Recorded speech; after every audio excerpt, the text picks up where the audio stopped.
Mr. Chairman and learned delegates, it gives me great pleasure to be here. First of all, I express my gratitude to CIDC and other organizers who have given a chance to RMCMA to present this paper on a very important subject, that is green and sustainable solution ready-mix concrete. RMCMA is the apex body of the RMC manufacturers in India, headquartered in Mumbai. RMCMA has 11 leading companies in India as its members. They operate about 300 plants throughout the country, and these plants uses the latest technology in production, placement and transportation of concrete. I will cover my talk in 4 stages. First, the importance of concrete in India and its share in the GDP. Second part, I will take the most important, that is the soul of the topic, that is green and sustainable concrete and the efforts made by BIS as well as the industry to make concrete green and sustainable. In third part, I will take it the quality assurance of concrete and third party certification. And the last, the present status of RMC in India, hurdles faced by the industry and the future prospects. Friends, cement was patented in 1824 by Joseph Aspdin in England. The real change came in the field of concrete in 1890 when the design codes were started making for use of reinforced cement concrete in building construction. Thereafter, in 1905, the first code was published for design of various building components with the reinforced concrete. Thereafter, cement and concrete didn't look back, and there was entry of these materials in almost all fields, all sectors of construction. You will be glad to know that in 1932, the Empire State Building was constructed, which is 400 meter high. The confidence that developed in concrete was enormous, and it has not looked back after that. Other traditional materials like lime, surkhi, timber, steel, bricks, blocks, stone, all remained far behind, and concrete became the prime construction material throughout the world. In India also, there is the same situation, and concrete occupies the prime place as a construction material. Though there are no authentic data that how much concrete is produced in India every year, but it can be computed from the cement that is produced and consumed. In India, nearly 370 million tons of cement is expected to be consumed during the year 2021. It has been estimated that nearly 70% of cement is used in concrete and remaining 30% in repairs and other non-structural applications like plastering. Based on this premise, the concrete consumption in India works out to nearly 800 million meter cube produced from 240 million tons of cement. As per the cost parameters, the cost of the concrete works out to nearly 4 lakh crore and the GDP present is about 2 crore rupees. Therefore, the share of RMC or concrete is around 2% of the national GDP and it is around 20% in the construction cost. Now I take the most important topic, that is the soul of this presentation, that is the green and sustainable concrete. Friends, a material is called green if it has positive impact on environment during service life. Now concrete is meeting this requirement because concrete uses about 5 to 10% of environment negative items or materials like fly ash, GGBS and silica fume in its composition. Secondly, these materials do not leach out during the life cycle of the concrete. And on the contrary, by changing the microstructure of concrete and also making the transition zone more stronger, they contribute to the long-term strength of concrete. A sustainable material should have 5 attributes. It should be plenty available for the present use as well as for the future use. It should not have any negative effect on environment. The material should be durable, life cycle should be more, and it should consume least energy during production, and the maintenance should be minimal. All these 5 attributes concrete meets, and therefore it is a sustainable material. I will not go into the jargon of green materials and sustainability, but more important, what has been done for the concrete industry in India to make it green and sustainable. I will discuss those aspects. The IS code 456 was revised in the year 2000, and first time in the code the durability clauses were added. The role of mineral admixtures like fly ash, JGBS and silica fume was highlighted. However, the industry, construction industry and structural consultants did not agree and did not found it suitable that these materials should be added in concrete. There were a lot of apprehensions which were expressed. The cement and RMC industry took a bold step, invited many foreign experts, did lot of survey work, produced lot of literature, technical papers, and also held so many seminars throughout the country to change this perception. And with these efforts, today the nearly 80 million tons of fly ash is being used, consumed in cement and concrete, and around 15 million tons of GGBS, against their generation of around 250 million tons of fly ash and around 20 million tons of GGBS. Thus, around 40% of fly ash and 75% of GGBS, what is generated in the country, is used by cement and RMC. I will just give an example that the CPWD did not agree for use of these materials in concrete up to the year 2011. A detailed study was done at Structural Research Institute at Chennai, and thereafter number of meetings were held, and then they issued the circular.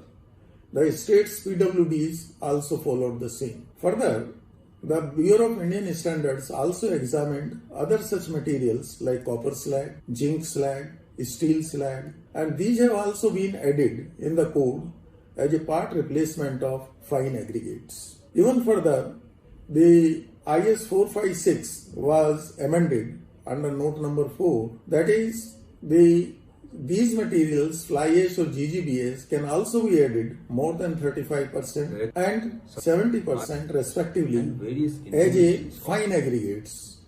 They will not be treated if added more than that as cementitious material, but can be added as fine aggregate. To make concrete green and sustainable, the use of crushed aggregates has been included as an alternate to the river sand in the code 383 and for all types of concretes and applications. Recently, the recycled aggregates have also found place in the concrete code and aggregate code. I feel that today the recycling industry is in a very nascent stage, but after 20 to 30 years, it will be a very important segment of activity where large number of demolished material will be available and has to be processed. The BIS also changed the acceptance criteria, and initially it was characteristic strength plus 1.65 into standard deviation, which has been reduced to characteristic strength plus 3 MPa. It has also contributed to the proper design of concrete mix and for optimization. Apart from these codal requirements and codal changes, the industry has done considerable amount of work in innovating and promoting different types of concretes which are more sustainable and green. I will mention just 4. The high strength concrete. Normally in construction people have been using M20, M30 grade of concrete, while the high strength concrete M60 grade and above now is becoming common. In a study we found that if a building is designed from M20 to M60 grade, the saving in the materials is from 3% to 15%, keeping the reinforcement as same. So we are bundling more strength in the lesser amount of material. That gives a greater sustainability. In addition to that, the self-compacting concrete, which can consume a higher percentage of these environment negative materials like fly ash and GGBS. Normal concrete uses around 5 to 10% of these materials, but self-compacting concrete can go up to 15 to 20%. Another innovative product is the high volume fly ash concrete, where the fly ash can be used up to 50% and cement can be replaced. Another is pervious concrete, which is very useful for the footpaths and other applications. Now, industry is making all-out efforts to promote these concretes and to increase their share to make concrete greener and sustainable. These efforts will be continuing in the coming years, and now the IS 456 is being revised. I am also a member in the committee. The focus areas are two: the environment and the durability of concrete. And we are scanning all the international literature and all to make it compatible with the international practices. Very soon, many other positive changes will come in the code to make the material more green and sustainable. The concrete can perform only if it is of quality and it is a assurance is given that it will meet all the acceptance criteria as given in different codes. For this purpose, RMCMA has initiated a scheme for the third-party certification of RMC plants, that they should have a capability to produce given grade, given quality of concrete. They should have proper equipment, trained manpower, and the testing facilities, as well as the environmental compatibility of the plant. Now, all these things are coming up, and with the help of QCI, large number of plants throughout the country have been certified. Nearly 400 plants. Now, BIS has also come into this field, and they are taking up the certification of the RMC plants. Most of the RMC plants of RMCMA members are third-party certified, and it is the effort of RMCMA to bring all RMC plants in the country under the umbrella of third-party certification. It will ensure proper quality of the concrete and also make it more green and sustainable. Now, the present situation is that, as I mentioned earlier, we produce around 800 million cubic meter of concrete, or about 2000 million tons of concrete per year. The share per citizen is about 1.5 tons, which is only second to water. Now, to produce this volume of the concrete, we require around 12,000 to 15,000 RMC plants, while at present we have only 2,500 to 3,000 plants. Therefore, the RMC penetration is still around 20%, and 80% of the concrete is produced in the country as site mixed concrete. There is a huge scope in the future to have the conversion from site mixed concrete to ready mixed concrete. There are few hurdles in the way, like the RMC is not made mandatory by the various codes and also by the various municipal corporations and other specifications. RMC should be made mandatory. Second is the land. The corporations and all, they should include in their development plan some land park which should be given to the RMC industry at a reasonable rates. Third, we find that there should be different rates for the RMC and the SMC. These two products are different and they should not be treated at par. Fourth is that the restrictions on the movement of the vehicles, that should be relaxed so that the plant operations can continue and they can have a better turnover. Future prospects of RMC are very bright in India, and we hope that it will very fast, the SMC that is being used and will be converted to RMC. Now, I will say that ready-mix concrete, it has been liked by the people and it will continue to grow, and the growth may be 6 to 8% in the mid-term, and it may increase to 10 to 12% in the long run. So RMC is the key for green material, sustainability, economy and durability. In the end, I once again thank you for their patience hearing, and if you have any query, kindly send it to RMCMA mail at info@rmcma.in. rmcmaindia.org, or you can directly talk to me at my phone 97020 21279. Thanking you all.